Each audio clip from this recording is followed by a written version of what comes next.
One night, Shah Mahmud, who had been of late somewhat distempered with affairs of state, strolled through the streets disguised as wont to do, and coming to the baths, there on the flue, saw the poor fellow who the furnace fed, sitting beside his water jug and bread.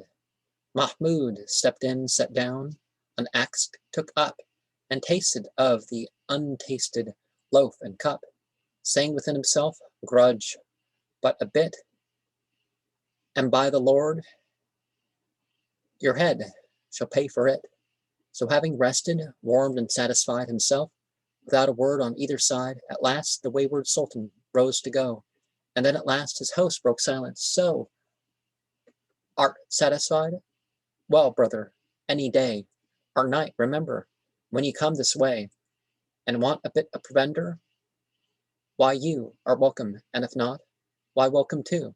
The sultan was tickled with the whim of this quaint entertainment, and of him who offered it, that many a night again. Stoker and Shaw foregathered in that vein, till the poor fellow, having stood the test of true good fellowship, Mahmud confessed, one night the sultan had been his guest, and in requital of the scanty dole the poor man offered with so large a soul, bid him ask any largest that he would, a throne if he would have it, so he should. The poor man kissed the dust, and all, said he, I ask, is what and where I am to be, if but the Shah from time to time will come, as now, and see me in the lowly home. His presence makes a palace, and my own poor flue more royal than another's throne. So said the cheery tale, and as they heard, again the heart beneath the feather stirred, again forgot the danger and the woes of the long travel in its glorious close. Here truly all was poverty, despair, and miserable banishment, but there, that more than Mahmud, for no more than prayer, who would restore them to their ancient place, and round their shoulders fling his robe of grace. They clapped their wings on fire to be essayed, to prove what true metal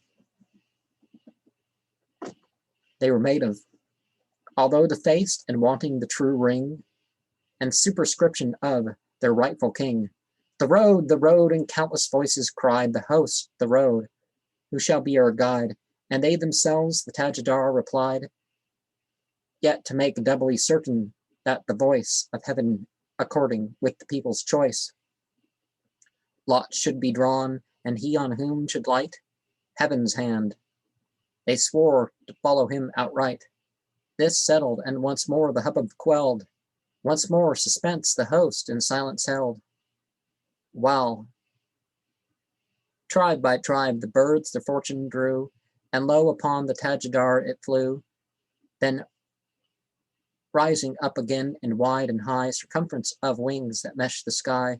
The Tajidar, they cried, the Tajidar, with him was heaven, and they would follow life and limb. Then once more fluttering to their places down, upon his head they set the royal crown, as Caliph of their Caliph, so long lost, and captain of his now repented host, and setting him on high, and silence called, the Tajidar, and pulpit throne installed, his voice into a trumpet tongue so clear, as all the winged multitude should hear, raised to proclaim the order and array of march, which many as it frightened, yea, the heart of multitudes at outset broke, yet for due preparation must be spoke, a road indeed that never wing before flew, nor foot trod, nor heart imagined o'er, waterless deserts, water where no shore, valleys compromising cloud-high mountains, these, again their valleys, deeper than the seas, whose dust all Attars, and whose vapor fire, where all once hostile elements conspire to set the soul against herself and terror, courage to terror, hope and despair, and madness, terrors, trials to make stray. Our stop were death, to wander our delay. Were when, half dead with famine, toil, and heat, 'twas death indeed, to rest, to drink or eat.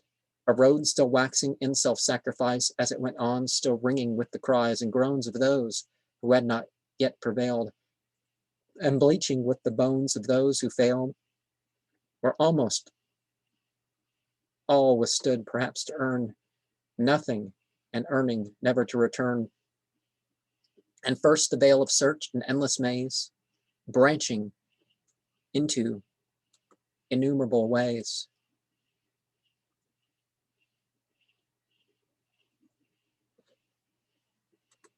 And if we realize the presence of God, or perhaps a principle that's involved in a particular case,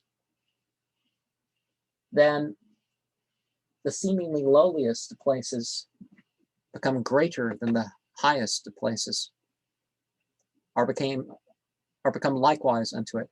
People think a big old fancy temple, but it's like so many of these churches are like closed like all the time. And better a lowly room that is not left alone for days, but prayed in regularly or something, than, you know, the big fancy.